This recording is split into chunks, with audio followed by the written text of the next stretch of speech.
Hello sir. Hello. Hello ma'am. Sagar, क्या तुम मीर को अकेले ऊपर तक लेके जा पाओगे? पहले भी कई बार लेके गया हूँ। शराब पीने के बाद हमेशा ड्रामे करता है। ठीक है, तो मैं सोने जा रही हूँ, मुझे बहुत जोर की नींद आ रही है। अच्छा सुनो, सुबह जल्दी उठ के शादी में जाना है। Okay, good night. Good night. सुबह जल्दी मिलते हैं। सुनो, जल्दी आना, हमेशा की तरह लेट मत करना। ओके। सर, आपकी कुछ मदद करें?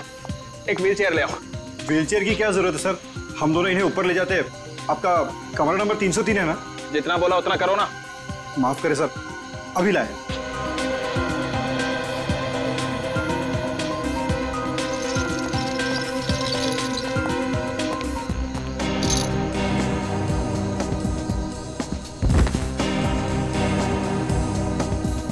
उठाओ इसे। जब सहन नहीं होती तो पीता क्यों है? सर, खाने में कुछ लेंगे? एक सूप ले आओ। Okay sir. सर, इन्होंने सूप ऑर्डर किया। जब से ये लोग इस होटल में रहने आए हैं ना, ऐसा तीसरी बार हुआ है। पता नहीं इतनी शराब क्यों पीते हैं जब पचा ही नहीं सकते।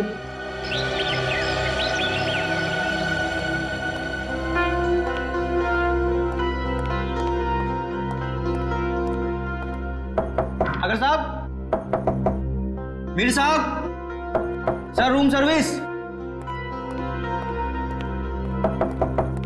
साहब, क्या हुआ? दरवाजा नहीं खोले? नहीं, देखना दोपहर हो गई है, लगता है इन्हें रूम की सफाई नहीं करवानी है। हो सकता है शायद सो रहे होंगे। सो रहे होंगे अब तक? हाँ, मैंने सुबह फोन भी किया था नाश्ते के ऑर्डर के लिए, लेकिन उन्होंने फोन नहीं उठाया। और आज तो उनको किसी शादी में भी जाना था सुबह। शादी में भी जाना था और अब तक सो भी रहे? मतलब जरूर कुछ गड़बड़। तुम यहीं रुको, मैं मैनेजर साहब को लेके आता हूँ। ठीक है। मैं दीपिका जी को। साहब, साहब, साहब, दरवाजा खोलिए। देखिए मैडम, दोनों में से कोई भी दरवाजा नहीं खोल रहा है। सागर, सागर दरवाजा खोलो। मीर, दरवाजा खोलो। सागर, अभी चिंता आ रही है, दरवाजा खोलो। मैम, मिस्टर मीर का तो समझ में आ रहा है, लेकिन सागर जी, वो तो कल रात नशे में भी नहीं थे। मैं फोन करती हूँ। फोन भी नहीं उठा रहे। मैम, अगर आप इजाजत है तो मैं मास्टर की से दरवाजा खोल सकता हूँ। हाँ प्लीज।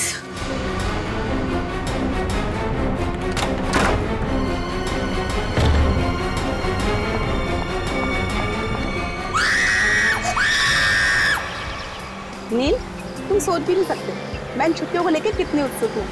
आखिरकार तुम्हारे ऑफिस वाले और मेरे ऑफिस वाले राजी हो ही गए और हमें 1 हफ्ते की छुट्टी दे दी। भाई समझ में नहीं आता कि इंसान अगर दिन में 14 घंटे काम करेगा तो वही अपनी खूबसूरत बीवी के साथ वक्त कब बिताएगा? नहीं नील, तुम अपनी आंखें सड़क पर रखो। तुम जानते हो ना, तुम जब भी गाड़ी चलाते हो मुझे कितना डर लगता है। अरे तुम बेवजह घबरा रही हो। हाँ? अरे वो देखो, वो क्या है? वहाँ कोई लड़की सच में पड़ी है। देखो देखो। नील, हमें उसकी मदद करनी चाहिए। हाँ। सुनिए, सुनिए, आंखें खोलिए।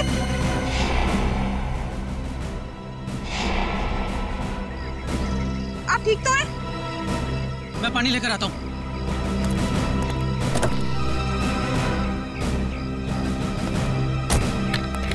ये पानी पीजिए। आंखें खोलिए। सुनिए, आप ठीक तो हैं? सीआईडी। सीआईडी? नील, हमें इनको अस्पताल लेकर चलना चाहिए। हाँ, और मैं सीआईडी को भी खबर कर देता हूँ। हाँ ठीक है।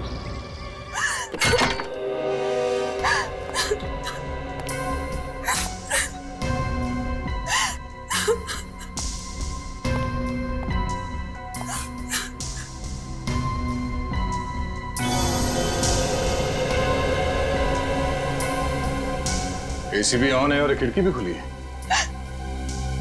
आप लोगों में से किसी ने यहाँ किसी चीज को हाथ तो नहीं लगाया? नहीं सर, मैंने बस नब्ज देखी और आपको फोन करके बुला लिया। मुझे तो यकीन ही नहीं हो रहा है कि सागर और मीर नहीं रहे। कल रात तक तो अच्छे भले थे दोनों।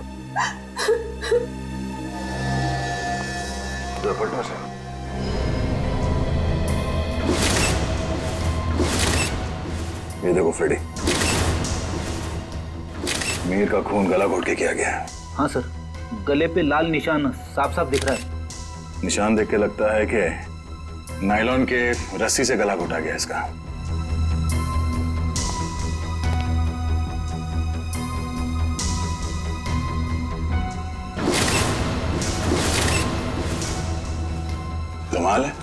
सागर के शरीर पे कहीं भी चोट या जख्म का कोई निशान नहीं है। सर, हो सकता है कि सिर्फ मीर का खून हुआ हो और सागर अपने आप मर गया हो, दिल का दौरा पड़ने की वजह से या फिर और कोई बीमारी की वजह से। नहीं सर, सागर को ऐसी कोई बीमारी नहीं थी। आप चाहे तो मैं आपको उसकी मेडिकल रिपोर्ट दिखा सकती हूँ। मेडिकल रिपोर्ट तो हम देख ही लेंगे। वैसे आप है कौन? मैं दीपिका, सागर और मीर की चचेरी बहन। सर, हम लोग यहाँ शादी में आए थे। और ये शादी कब है? सर, आज सुबह ही थी। कल रात देर से सोने की वजह से सुबह मेरी आंख ही नहीं खुली। और रात को इन दोनों की मौत हो गई। आप लोगों में से आखिरी बार किसने देखा था इन्हें? सर मैंने देखा था। कल मिस्टर मीर बहुत ज्यादा शराब पी लिए थे और होश में नहीं थे सर। तब मिस्टर सागर इन्हें होटल में लेकर आए थे, तब देखा था सर। क्या मीर अक्सर शराब पीता था? हाँ सर, मीर बहुत ज्यादा शराब पीता था और शराब इससे बर्दाश्त नहीं होती थी। उसके बाद किसी ने देखा इन्हें? हो सकता है कोई कमरे में आया हो रूम सर्विस के लिए या किसी और काम के लिए। हाँ सर, मैं आया था रूम में सूप लेकर। उस वक्त मीर साहब बिस्तर पर लेटे हुए थे और सागर साहब टीवी देख रहे थे। उस वक्त टाइम क्या हुआ था? करीब 12:30 बजे। 12:30 बजे, मतलब उसके बाद इस कमरे का दरवाजा खुला नहीं है। आप लोगों ने आधे घंटे पहले दूसरी चाबी से दरवाजा खोला, राइट? जी सर। इसका मतलब है कोई और आया था यहाँ इस कमरे में, कोई तीसरा आदमी, शायद इस खिड़की से। ये नामुमकिन है सर। हमारे सिक्योरिटी गार्ड हर वक्त नीचे पहरा देते रहते हैं, तो कोई खिड़की से कैसे आ सकता है? कोई गेस्ट आया था इनसे मिलने के लिए यहाँ? नहीं। कोई गेस्ट अंदर नहीं आया, कोई खिड़की से अंदर नहीं आया। इसका मतलब है खून होटल के स्टाफ में से किसी ने किया है, ठीक उसी तरीके से। और शायद वो इस दरवाजे से ही अंदर आया, दूसरे चाबी से ये कमरे का दरवाजा खोला गया। सर ये आप क्या कह रहे हैं सर? भला हम अपने कस्टमर का खून क्यों करेंगे? शायद लूटने के इरादे से। रेडी पंकज, कमरे की अच्छी तरह से तलाशी लो। सर, रात को 2 बजे तक तो कॉरिडोर में मैं फोन पे बात कर रहा था। मैंने तो किसी को इनके कमरे में आते हुए नहीं देखा। आपका कमरा कौन सा है? सर वो 304।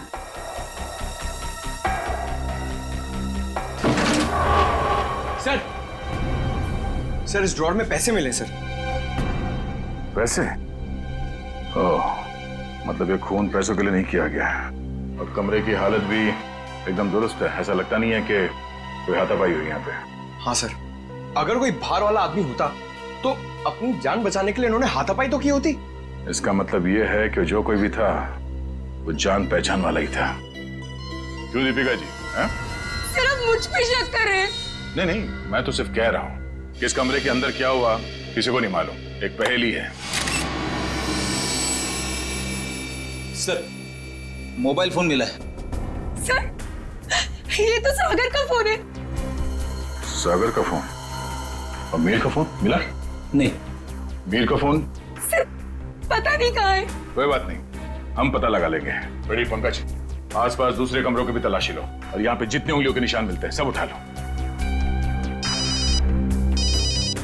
हेलो?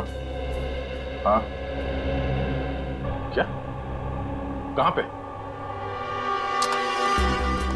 एक्सक्यूज मी, ये वार्ड नंबर 3 का है? उस तरफ। इस तरफ?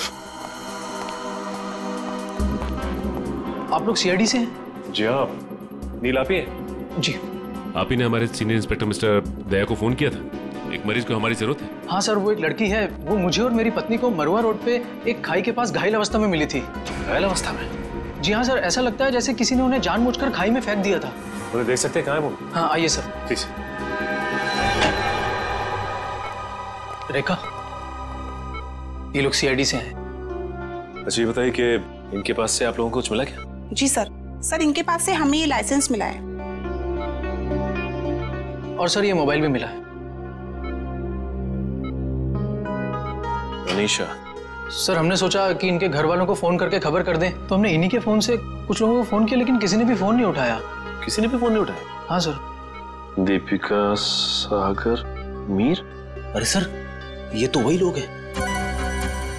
इन सबको फोन किया था तुमने? जी हाँ सर, इनके फोन लिस्ट में इनकी सबसे ज्यादा बात इन्हीं लोगों से हुई थी, इसलिए। ठीक है, इनकी जान बचाने का बहुत बहुत शुक्रिया। आप लोगों की जरूरत पड़ेगी तो हम आपको इन्फॉर्म करेंगे। फिलहाल आप लोग जा सकते हैं। Thank you. डॉक्टर साहब, अब इनकी तबीयत कैसी है? सर इन्हें मामूली चोटें लगी है, पर सदमे की वजह से ये बेहोश हो गई थी। अब ये ठीक है। इनसे बात तो कर सकते हैं ना? जी सर। अनीशा जी आंखें खोलिए। देखिए ये सीआईडी वाले आपसे कुछ बात करना चाहते हैं। देखिए अनीशा जी, आप घबराइए मत। आप ये बताइए कि आपके साथ क्या हुआ था, और ये दीपिका, मीर और सागर आपके लगते क्या है? वो मेरे चचेरे भाई बहन हैं, पर उन्होंने उसके साथ क्या किया? किसके साथ? मीर के साथ। देखिए अनीशा जी, मीर की मौत हो चुकी है और साथ ही साथ सागर की भी। क्या? हे भगवान, मुझे पहले ही लग रहा था जैसे कुछ गलत होने वाला है। अनीशा जी, आप क्या कहना चाहती हैं? प्लीज साफ साफ कहिए। हमारे एक रिश्तेदार की शादी होने वाली थी। कल रात हम चारों उसी के संगीत के फंक्शन से वापस लौट रहे थे, तभी मरुआ रोड पे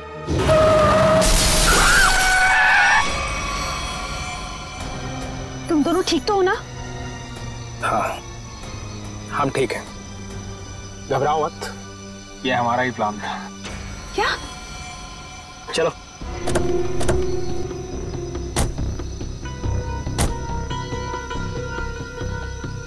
मीर का मोबाइल फोन रास्ते में कहीं फेंक देना, और ध्यान रहे जब तक हमें हमारा पैसा ना मिल जाए मीर बेहोश ही रहना चाहिए। ये लो नया सिम कार्ड। मीर के परिवार वालों से फिरौती की मांग इसी नंबर से करनी है। और हाँ, हमें फोन मत करना, वक्त आने पर हम लोग खुद कांटेक्ट करेंगे। नहीं, मैं तुम दोनों को ऐसा कुछ नहीं करने दूंगी। मीर हमारा चचेरा भाई है। अनीशा, तुम हमारे प्लान में दखल अंदाजी मत करो, वरना क्या? मीर को हम बाद में खुद देख लेंगे, पहले तुम इसको ठिकाने लगो। चलो। ये क्या कर रही हो तुम मेरे साथ? दीपिका, तुम मेरे साथ ऐसा कैसे कर सकती हो? दीपिका और सागर पैसों के लिए कुछ भी कर सकते हैं। छोड़ो मुझे। ओह, तो मतलब दीपिका और सागर अपने चचेरे भाई मीर को अगवा करना चाहते थे? हाँ सर, अगर ये बात मुझे पहले पता होती कि उनके दिमाग में ऐसी कोई खिचड़ी पक रही है तो मैं मीर को पहले ही सावधान कर देती। लेकिन मैं भी फंस गई बेवजह उनके प्लान में, और जब मैंने उनका साथ देने से इनकार कर दिया तो उन्होंने मुझे चलती गाड़ी से नीचे खाई में फेंक दिया। क्या जमाना आ गया है, रिश्तेदार एक दूसरे के साथ ऐसी घिनौनी हरकत कर सकते हैं?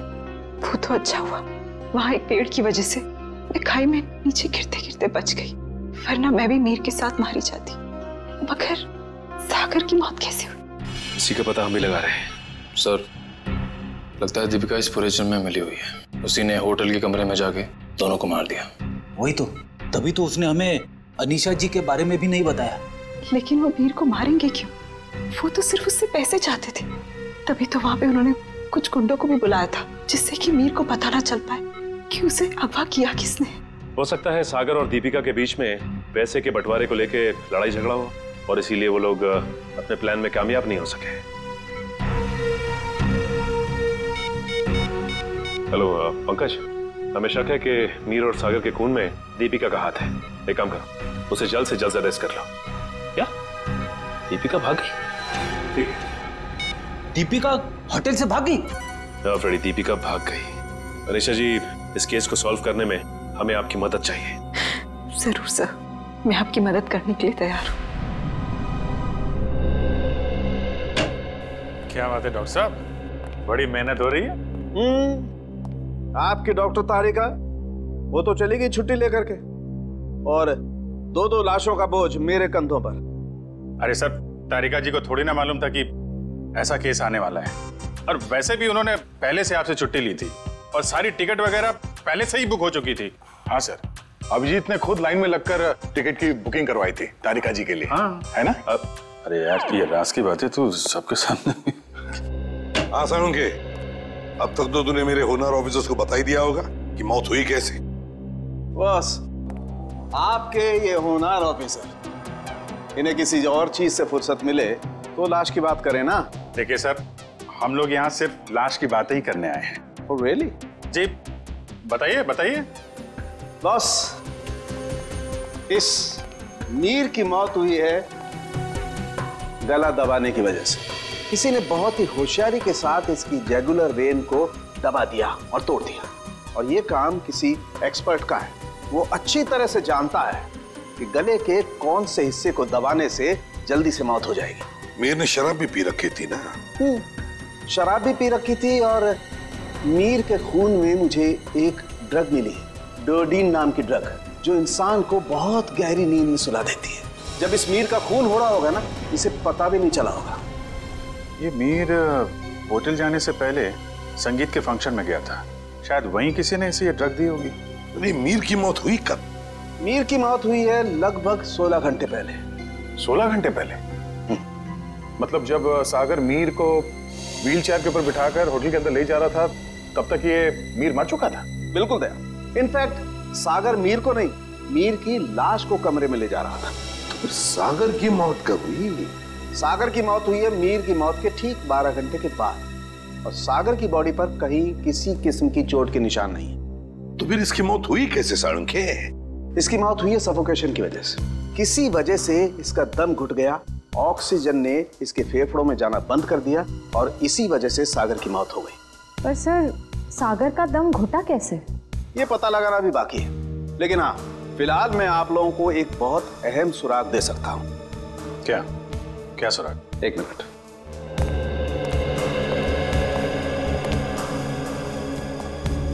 बस ये मीर के कपड़ों के रेशे, और इस पेट्री डिश में सागर के कपड़ों के रेशे।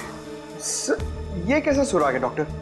मेरी तो कुछ समझ में नहीं आ रहा है। बेटा, पहले बड़ों की बात अच्छी तरह से सुन लेनी चाहिए, फिर समझ में आएगा। हाँ, बस मीर के कपड़ों के रेशे मुझे सागर के कपड़ों के पीछे के हिस्से पर मिले, और सागर के कपड़े के रेशे मुझे मीर के कपड़े के आगे के हिस्से पर मिले। क्या क्या क्या क्या?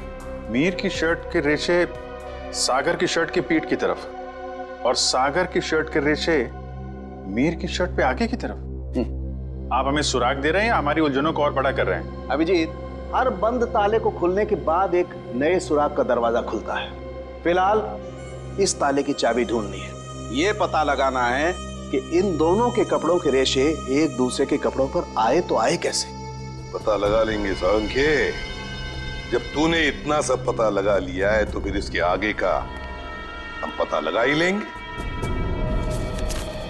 सर, उस दीपिका का कुछ पता नहीं चल रहा है सर। वो ना तो अपने घर गई, ना कोई सहेली के पास, और तो और सर, उसने अपना फोन होटल के बाहर ही कहीं फेंक दिया ताकि हम लोग उसका पीछा ना कर सके। इसका एक ही मतलब हो सकता है कि दीपिका का कोई ना कोई संबंध जरूर है मीर के खून के साथ, इसीलिए तो वो गायब हो गई। सर, अगर ऐसी बात है तो दीपिका को पहले ही गायब हो जाना चाहिए था। वो हमसे मिली क्यों? शायद उसे ये पता नहीं था कि सागर की भी मौत हो जाएगी, और जैसे सागर की मौत होगी सारी बाजी पलट गई। और फिर अनीशा ने भी तो ये कहा था ना। हाँ सर, अनीशा को भी मालूम नहीं है दीपिका कहाँ जा सकती है, और मीर को संगीत समारोह में ड्रग किसने दिया ये भी वो नहीं जानती। सो लगता है सागर और दीपिका के मिली भगत में ये बेचारी अनीशा बेवजह फंस गई है। सर, हाँ सर, सागर के फोन रिकॉर्ड्स मिल गए, लेकिन रिकॉर्ड्स में एक बहुत अजीब बात है। क्या? सर, यही कि कल रात से लेकर आज सुबह 6 बजे तक सागर को मीर के नंबर से कॉल्स आए हैं। मीर? ये कैसे हो सकता है सर? मीर तो मर चुका है, फिर उसका नंबर कौन यूज कर रहा है? सीधी बात है, अगर मीर मर चुका है तो फिर उसका फोन कौन इस्तेमाल कर सकता है? वो खून ही इस्तेमाल कर सकता है ना सागर को फोन करने के लिए। तभी मीर का फोन मिला नहीं हमें होटल के कमरे में से। शायद ये फोन दीपिका के पास ही है सर। ये देखो, सागर की मौत के कुछ ही मिनट पहले उसे एक अनजान नंबर से फोन आया था। अनजान नंबर से। अनजान नंबर? सर, फिर तो सागर की मौत का और इस अनजान नंबर वाले का कुछ ना कुछ संबंध तो है। पता लगाना पड़ेगा इन दोनों फोन्स के बारे में, मीर का फोन नंबर और फिर इस अनजान नंबर के बारे में।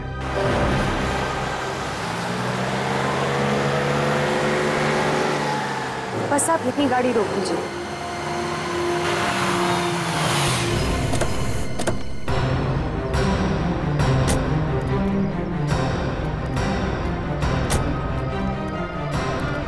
अनीशा, क्या ये वही जगह है? हाँ सर, ये वही जगह है जहाँ गुंडों ने हमारी गाड़ी रोकी थी और फिर मुझे दूसरी गाड़ी में डाल दिया खाई में फेंकने के लिए। और दीपिका और सागर उस दिशा में चले गए थे। दीपिका और सागर उस दिशा में चले गए? जी सर। लेकिन एक बात बताओ अनीशा, तुम्हें पूरा यकीन है कि ये वही जगह है, वही सड़क है? रात का समय था, हो सकता है तुम कुछ भूल कर रही हो। नहीं सर, मुझे पूरा यकीन है ये वही जगह है जब गुंडे हमारी गाड़ी के आगे आए थे तो हमारी गाड़ी वो पेड़ से टकराई थी। उस पेड़ से? जी सर।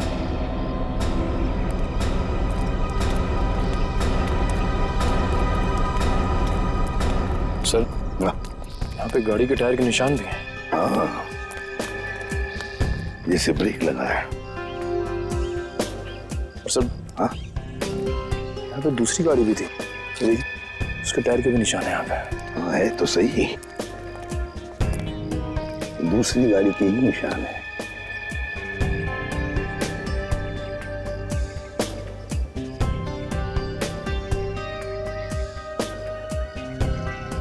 ये देखो, कांच के टुकड़े, कांच के टुकड़े। सर शायद मीर और दीपिका की गाड़ी के होंगे। हाँ, हो सकता है। लेकिन सर उनकी गाड़ी जब होटल में आई थी तो सही सलामत थी। वही तो फ्रेडी, वही तो। जब उनकी गाड़ी होटल में आई थी तो बिल्कुल सही सलामत थी। जरूर गाड़ी की मरम्मत की गई होगी, क्योंकि जब हमने गाड़ी होटल पर देखी तो बिल्कुल वैसे के वैसे थी जैसे कुछ भी नहीं हुआ था उस गाड़ी को। ये कुछ और ही चक्कर है।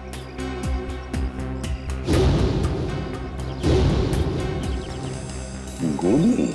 निखिल, 4-7 देना।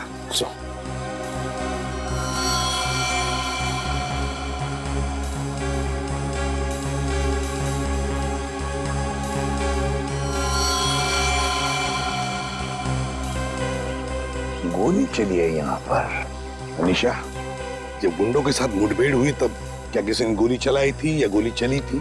नहीं सर, मेरे सामने तो नहीं चलाई, पर हो सकता है मेरे जाने के बाद चली हो। तुम्हारे जाने के बाद? अनीशा के जाने के बाद गोली चली थी?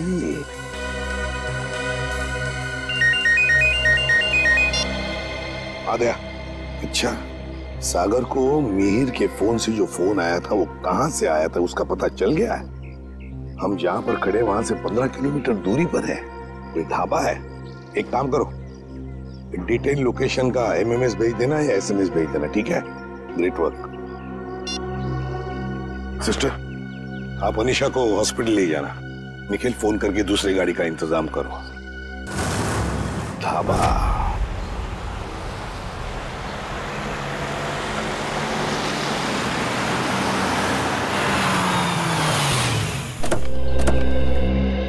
ये है वो प्रकाश ढाबा, यहां से किया गया था सागर को फोन। आइए आइए साहब, क्या खिलाऊं आपको? दाल मखनी, कढ़ाई पनीर या फिर सरसों का साग?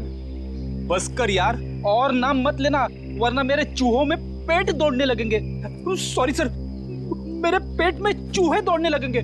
तो अच्छी बात है ना साहब, हमारा धंधा और बढ़ेगा। देखो, हम यहाँ खाना खाने के लिए नहीं, तहकीकात करने के लिए आए हैं। हम लोग सीआईडी से हैं। सीआईडी? तू चुप रहे छोटू। साहब, हुआ क्या है? हमने तो कुछ नहीं किया। हाँ, वो तो पता लगा ही लेंगे। खैर, पहले ये बताओ, 14 तारीख की रात को क्या तुम्हारे यहाँ एक कस्टमर आया था जो रात भर तुम्हारे इस ढाबे पर ही था? रात भर? रात भर 10 बजे से लेकर 6 बजे तक। क्या वो रात भर फोन पे ही बात कर रहा था? साहब, ढाबे पे तो नहीं था, पर हाँ, सड़क के उस पार एक गाड़ी खड़ी थी जिसके अंदर एक आदमी बैठा था और वो किसी से फोन पे बात कर रहा था। तो क्या तुमने उसे अच्छी तरह से देखा? नहीं साहब, अंधेरा था, इसके लिए चेहरा नहीं देख पाया।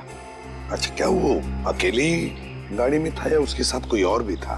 उसके साथ ड्राइवर था साहब, वो 2-3 दफा चाय लेने आया, खुद के लिए और वो दूसरे आदमी के लिए भी। और हाँ साहब, उसने कैंची भी तो मांगी थी। हाँ, कैंची मांगी थी? वो किस लिए? क्या मालूम साहब, बड़ा ही अजीब था वो ड्राइवर। गाड़ी से उतरा, मिट्टी और पत्थर जमा करके फिर से गाड़ी में बैठ गया। क्या जमाना आ गया है सर, आजकल लोग सड़क पर से पत्थर और मिट्टी भी चुराने लगे। किसी और काम के लिए फ्रेडी, पत्थर और मिट्टी किसी और काम के लिए। क्या वो ड्राइवर भी फोन पे बात कर रहा था? नहीं साहब, जो पीछे बैठा था वही आदमी बात कर रहा था। ड्राइवर को तो तुमने अच्छी तरह से देखा है ना? हाँ। तो हमारे लिए उसका एक स्केच बनवाओ, ठीक है? हाँ।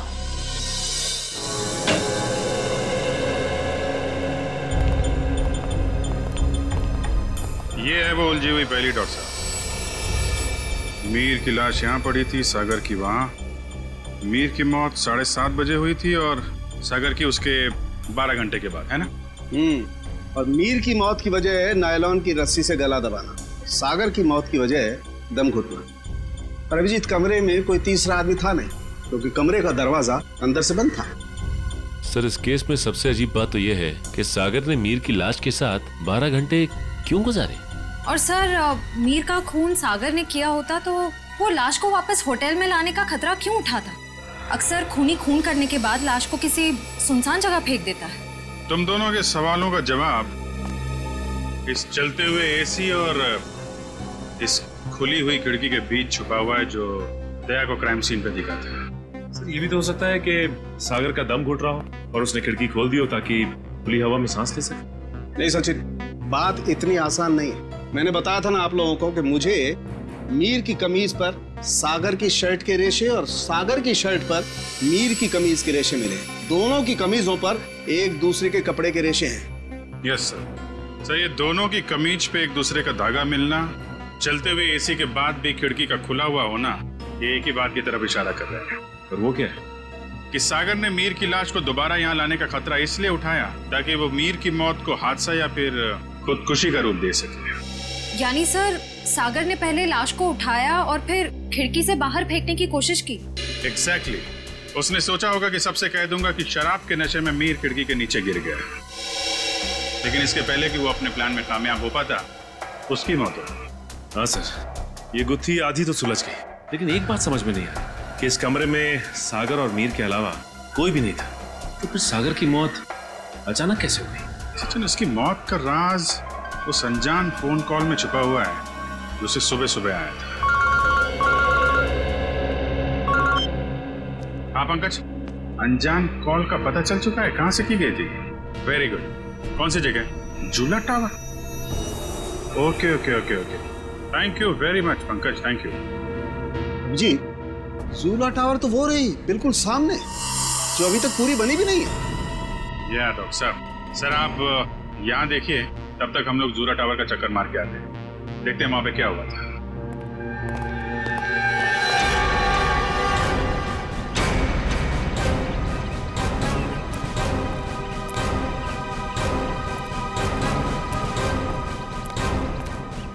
साहब, कौन है आप लोग? कहाँ जा रहे हैं? सीआईडी से हम लोग, हमारी ससुराल वाले। सीआईडी? कुछ हुआ है क्या साहब? क्या बात है साहब? साहब कुछ तो बताइए। चुपचाप आओ, पीछे पीछे हमारे, समझे?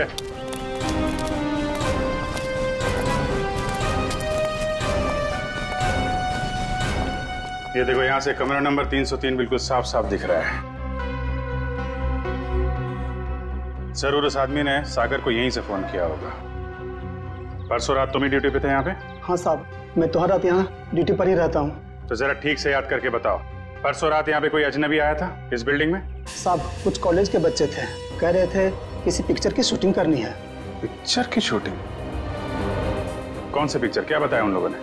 उन्होंने कहा कोई छोटी सी पिक्चर की शूटिंग करनी है कॉलेज के एग्जाम के लिए। उन्होंने मुझे 15,000 रुपये दिए और तुमने उन्हें अनुमति दे दी यहाँ शूट करने की? जी, मुझे लगा मेरी और मेरे बच्चों की मदद भी हो जाएगी। और खूनी की भी। खूनी? हाँ खूनी। तुम ही बताओ, उन लोगों का नाम नंबर कुछ है तुम्हारे पास? नहीं साहब। अच्छा ये बताओ कि वो बच्चे आए कैसे? साहब वो लोग नीले रंग की गाड़ी में आए थे। नीली गाड़ी? गाड़ी का नंबर क्या? गाड़ी का नंबर याद नहीं, बहुत अंधेरा था। अच्छी चौकीदारी कर रहे हो, उनका नाम पता तक नहीं लिया तुमने, सिर्फ गाड़ी का रंग याद है बस। गलती हो गई साहब। और हाँ साहब, एक बात है जो शायद आपको कुछ काम आ जाए। क्या बात? साहब वो लोग उस कैमरे की बात कर रहे थे जो आपने साथ लेकर के आए थे। कह रहे थे महंगा है, संभाल के रखना, भाड़ा देना है। भाड़े का कैमरा है? सर श्रेय और पंकज लगे हुए हैं कि स्टूडेंट्स ने फिल्म का कैमरा कहां से किराए पे लिया था। गुड। और दया, ड्राइवर का स्केच बन गया? हाँ सर, वो स्केच हमने सभी एम्प्लॉयमेंट एजेंसी में भेज दी है। बहुत जल्द उसकी पहचान हमारे सामने होगी। तू यहाँ? हाँ यार, लैब में बैठा बैठा बोर हो रहा था, मैंने सोचा आप लोगों के साथ ब्यूरो में चल के चाय पी लेता हूँ। अरे चाय तो हम आपको जरूर पिलाएंगे डॉक्टर साहब, लेकिन ऐसा कौन सा सबूत हाथ लग गया है जो आप भागे भागे यहाँ चले आए? सुराग हाथ में तो नहीं लगा है अभिजीत, लेकिन लगने वाला है। ये देखो, ये चार्ट देख रहे हो? ये तो कोई कैलकुलेशन चार्ट लगता है। किस चीज का चार्ट है ये? बॉस ये मीर और सागर की मौत का कैलकुलेशन चार्ट है। अगर मेरी कैलकुलेशन सही निकल गई ना तो इस सागर के दम घुटने का राज यूं पता चल जाएगा, यूं। सर आइए।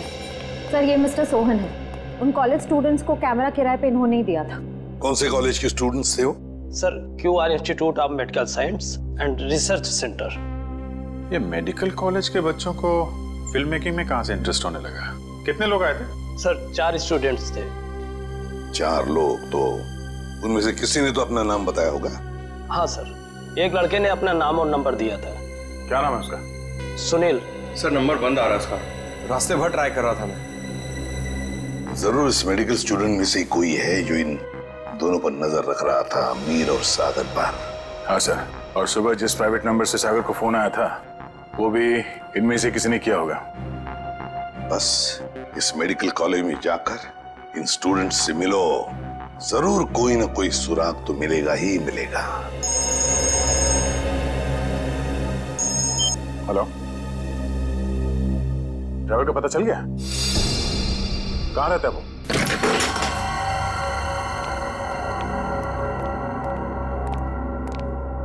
ये ड्राइवर चंदन लगता है 9 तो 11 हो गया।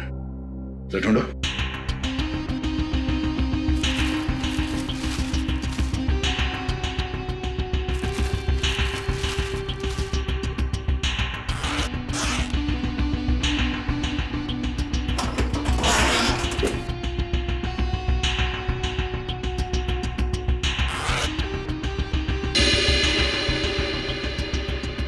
पंकज, पैसों का बैग तो यहीं पे है। पैसों का बैग, इसका मतलब वो शहर छोड़ के भागा नहीं है। पैसे लेने जरूर वापस आएगा। अरे भाई साहब, जी साहब इधर आना। जी साहब, अरे ये चंदन कहाँ गया, कुछ पता है क्या? गाड़ी तो यही है, यही कहीं होगा। ठीक है, आप जाइए। कहीं ये वही गाड़ी तो नहीं जिसे ढाबे वाले ने देखा था? चलो देखते हैं।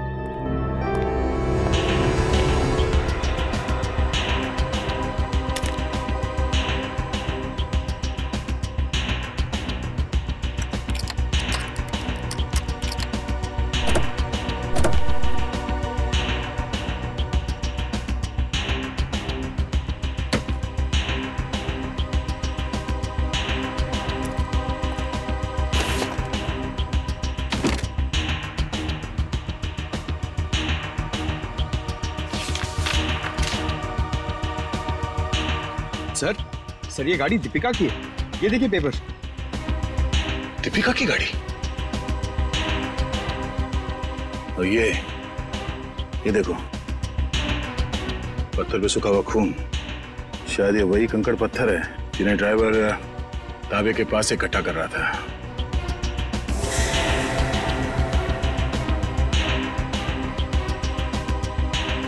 और ये कैंची भी किस चीज के लिए इस्तेमाल किया होगा उसने? सर मुझे तो कुछ समझ में ही नहीं आ रहा है। गाड़ी का ड्राइवर भी गायब है, ये पत्थर, कैंची, इन सब चीजों का क्या संबंध है सर? पंकज, वो भी पता चल जाएगा कि जो कोई भी इस गाड़ी के पिछले सीट में बैठा था वही पूरी रात मीर के फोन के जरिए सागर से बात कर रहा था। और अब ये सूखा हुआ खून बहुत जल्द हमें उसकी असली पहचान बता देगा। करण, तू 2 दिन से क्लास क्यों नहीं आ रहा? प्रोफेसर अमन बहुत नाराज हो रहे थे। क्या करूं यार, बुखार उतर ही नहीं रहा। लगता है मुझे फ्लू हो गया। बुखार?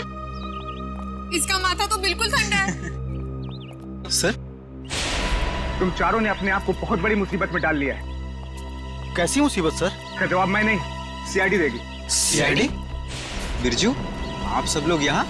बहुत बड़ी भूल हुई जो तुम लोग को शूटिंग करने दी। CID के चक्कर में फंस गया मैं। लेकिन CID क्यों? शूटिंग करना कोई गैर कानूनी काम थोड़ी है। शूटिंग करना गैर कानूनी नहीं है, लेकिन खूनी की मदद करना गैर कानूनी है, और इसके लिए तुम सबको जेल हो सकती है, समझे? सर, खून? हमने किसी खूनी की मदद नहीं की सर। जिस वक्त तुम लोग बिल्डिंग में शूटिंग कर रहे थे, उसी वक्त बिल्डिंग के सामने वाले होटल रॉयल मून में एक जुर्म को अंजाम दिया जा रहा था, और इस काम में तुम में से किसी ने खूनी की मदद की है। नहीं सर, हम ऐसा क्यों करेंगे? हम स्टूडेंट्स हैं, हम डॉक्टरी की पढ़ाई कर रहे हैं, और ऐसा कुछ करके हम हमारा भविष्य अंधकार में क्यों डालेंगे? इसका पता तो अभी चल जाएगा। अच्छा ये बताओ कि जिस वक्त शूटिंग चल रही थी, तुम में से कोई कुछ वक्त के लिए बाहर गया था क्या? हाँ सर, करण गया था ऊपर वाले फ्लोर पे अपने डायलॉग याद करने के लिए। यार अंकित, मुझे क्यों फंसा रहा है? यार मैं तुझे फंसा नहीं रहा हूँ, सिर्फ सच बता रहा हूँ। तो अपना हैंडी कैम भी लेकर गया था अपना परफॉर्मेंस रिकॉर्ड करने के लिए। हाँ सर, हैंडी कैम लेकर गया था, लेकिन जब वो वापस आया उसमें कोई वीडियो नहीं था। यार वो गलती से डिलीट हो गया था। देखो करण, झूठ मत बोलो, क्योंकि एक झूठ को छुपाने के लिए तुम 100 झूठ बोलोगे, लेकिन ये तुम सीआईडी के सामने नहीं कर सकते, समझे? इसलिए तुम्हारी भलाई इसी में है कि सब कुछ सच सच बताओ। बोलो। ये ठीक कह रहे हैं, जो कुछ भी हुआ है करण सच सच बता दो। सर मुझे डर था कि मेरी अटेंडेंस कम होने की वजह से मैं एग्जाम में फेल हो जाऊंगा। तभी अचानक मुझे किसी ने एक दिन चिट्ठी भेजी और साथ में एक सिम कार्ड भी। उस चिट्ठी में लिखा था कि उस होटल के कमरे में जो भी कुछ हो रहा है उसकी लाइव फीड रिकॉर्ड करके मैं उसे दूं और साथ में उसे फोन भी करूं, तो वो मुझे फेल होने से बचा लेगा। तो सर मैंने वैसा ही किया। मतलब अगर तुम उस जुर्म का आंखों देखा हाल भेजते और उस आदमी को यानी कि सागर को फोन करते तो तुम परीक्षा में पास हो जाते। जी सर। तुम्हारे साथ बहुत गलत हुआ है, किसी ने तुम्हारे साथ गंदा मजाक किया है और तुम उसके बहकावे में आ गए। वो खत जिसने लिखा था वो तो बच नहीं पाएगा। वैसे इस लेटर में और क्या लिखा था? उस चिट्ठी में लिखा था कि जैसे ही सागर उस आदमी को खिड़की तक लाए तो मैं सागर को फोन करूं और 5 बार घंटी बजते ही मैं वहां से चला जाऊं। तुम ऐसा कैसे कर सकते हो करण? पास होने के लिए तुम किसी की खून करने में मदद करो, शर्मनाक है ये, शर्मनाक। यार मैं इस बात के लिए पहले से ही शर्मिंदा हूँ। तुम्हें इस बात की शर्मिंदगी होनी भी चाहिए, समझे? अच्छा फिर फोन करने के बाद क्या हुआ? सागर ने मेरा फोन उठाया नहीं, बस वो अचानक वहीं खड़ा रहा। मैंने फोन किया, 5 बार घंटी बजी, उसके बाद फोन काट कर मैं वहाँ से चला गया। ठीक है, देखो ये सारी बात हम लोगों के बीच में ही रहे, क्योंकि मैं नहीं चाहता कि अगर खूनी हमारे आसपास है तो उसे इस बात की भनक भी लगे। मैं समझ सकता हूँ सर। और करण तुम्हें हमारे साथ चलना होगा होटल रॉयल मून में, जहाँ क्राइम हुआ है। करण अब बताओ, सागर और मीर एग्जैक्टली कहाँ पे खड़े हुए थे? यहाँ पर सर। मीर सागर के कंधों पर झूल रहा था। और तुमने सुबह 6 बजे के करीब उनको फोन किया? जी सर। करण ये समझो कि तुम सागर हो और इंस्पेक्टर सचिन मीर है। ठीक से याद करके बताओ कि सागर ने मीर को कैसे उठा रखा? आप अपनी बाजू यहाँ पर रखिए। इसे? यस सर, और अपनी मुट्ठी बंद कर लीजिए। लो बंद किया? जी। ओह, तो इसका मतलब मीर के हाथ सागर के कंधों पे नहीं बल्कि गर्दन के पास थे। जी सर। इस तरह से? जी। और फिर तुम्हारे फोन करने के बाद क्या हुआ? मुझे कहा गया था कि फोन का रिंग 5 बार बजने के बाद तुम वहाँ से चले जाना। फोन तो बजा पर फोन सागर ने उठाया नहीं। उठाता कैसे भैया? उस वक्त तो मीर सागर का खून कर रहा था। मीर सागर का खून कर रहा था? सर ये कैसे मुमकिन है? मीर तो खुद एक लाश था। तो तुमसे किसने कहा श्रेया की लाश खून नहीं कर सकती? सालुंके साहब आप भी फ्रेडी की तरह। 1 मिनट सचिन, मैं कोई आत्मा की बात नहीं कर रहा हूँ, मैं साइंस की बात कर रहा हूँ। मैं रिगर मोर्टिस की बात कर रहा हूँ। याद है अभिजीत, कुछ सालों पहले भी ऐसा ही केस हुआ था। तुम पूछना अपने एसीपी साहब से, उस केस में एक लाश ने एक आदमी को गोली मारी थी।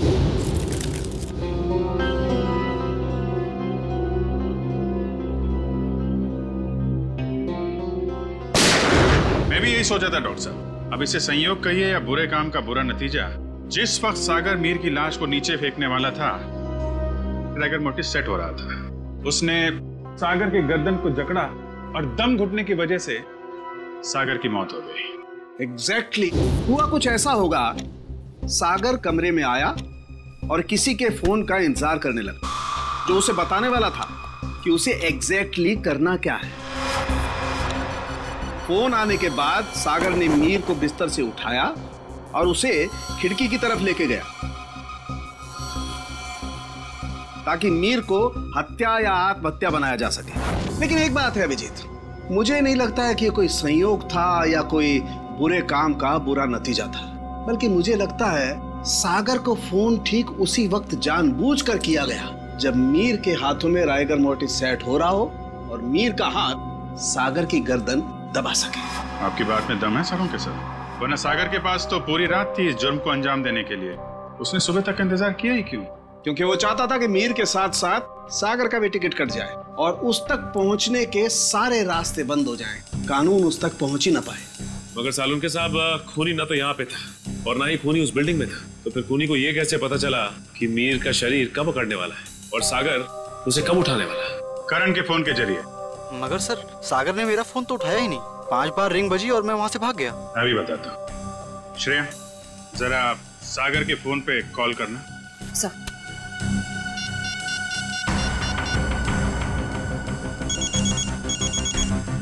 ठीक है। सचिन अब जरा तुम कॉल करना।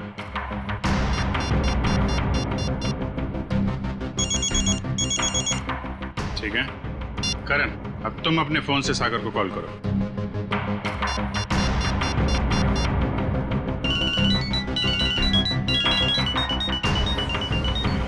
ये क्या सर, मेरे फोन करने पर अलग तरह की रिंग बजी?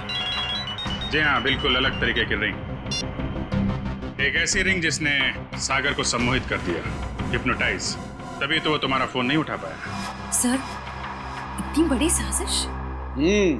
बिल्कुल श्रेया, ये मुजरिम कोई साधारण आदमी नहीं है, ये कोई एक्सपर्ट है, एक्सपर्ट जिसे रिगर मोर्टिस की बहुत अच्छी जानकारी है और लोगों को सम्मोहित करने की भी। ये कहीं करण के कॉलेज का कोई प्रोफेसर तो नहीं, कोई एक्सपर्ट? आज सारे स्टूडेंट्स सही समय पर आ गए। Very good. सर, क्या आप आज हमें पूरी प्रक्रिया दिखाने वाले? जी, भविष्य में जो भी फॉरेंसिक डॉक्टर बनना चाहते हैं उनके लिए आज की क्लास बहुत ही महत्वपूर्ण है। लगता है मैडम आ गई। ऑफिसर्स, आप लोग यहाँ? जी हाँ, हमने सोचा कि क्यों ना हम लोग भी फॉरेंसिक साइंस की ABCD सीख लें। हाँ, शायद किसी को इम्प्रेस करने के काम आ जाए। हैं? क्यों अभी जी? वैसे प्रोफेसर रमन, आज बच्चों को क्या पढ़ाया जा रहा है? सर, आज रिगर मोर्टिस की क्लास है। ओह, रिगर मोर्टिस। जी सर। यानी लाश की अकड़न के विभिन्न स्तर विद्यार्थियों को सिखाए जाएंगे, हैं? जी सर, इसलिए हमने खास तौर पर इस विषय के विशेषज्ञ को बुलाया है। अच्छा, कौन है ये विशेषज्ञ, ये एक्सपर्ट? जरा हमारी भी मुलाकात करवा दीजिए इनसे।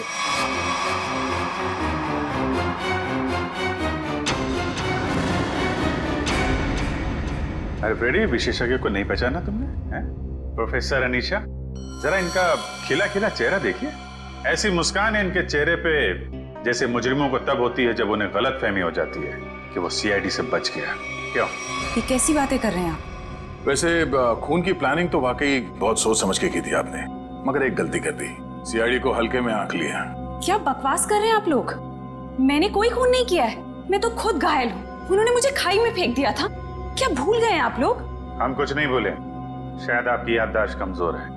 क्या मतलब? मतलब यह कि आपको खाई में फेंका नहीं गया था, आप खुद उतरी थी वहां पे। आपके शरीर पे ये जो जख्म है, चोट के निशान है, ये खुद आपने बनाए हैं। क्या सबूत है ये निशान मैंने बनाए हैं? वैसे हम जानते हैं कि फॉरेंसिक डॉक्टर होने का फायदा उठाकर आपने इस केस में ज्यादा सुराग नहीं छोड़े, पर उस कार को साफ करना भूल गई आप।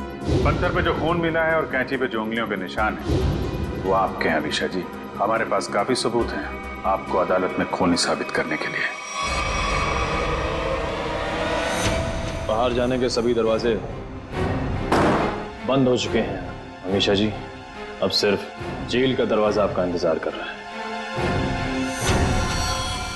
अब बताइए क्यों किया आपने ये सब? दीपिका और सागर ने प्लान बनाया था, मीर को किडनैप कर लेंगे और बदले में उसके ट्रस्ट से ढेर सारा पैसा मांगेंगे। उन्हें नहीं पता था कि मुझे उनके प्लान के बारे में सब कुछ पता लग गया है और बदले में उनके खिलाफ में एक और प्लान बना रही थी जो उनके प्लान से कई ज्यादा खतरनाक था। और उस ड्राइवर और दीपिका का क्या किया तुमने? दोनों को मारकर जंगल में फेंक दिया नीलगंज के। शर्म आनी चाहिए तुम्हें। एक फोरेंसिक डॉक्टर का फर्ज होता है कि वो समाज से जुर्म को मिटाने में कानून का साथ दे, खूनियों को पकड़ने में मदद करे, लेकिन तुमने अपनी शिक्षा का गलत इस्तेमाल किया है, खुद एक अपराधी बन गई। ऐसे घिनौने अपराध की सिर्फ एक ही सजा है, फांसी।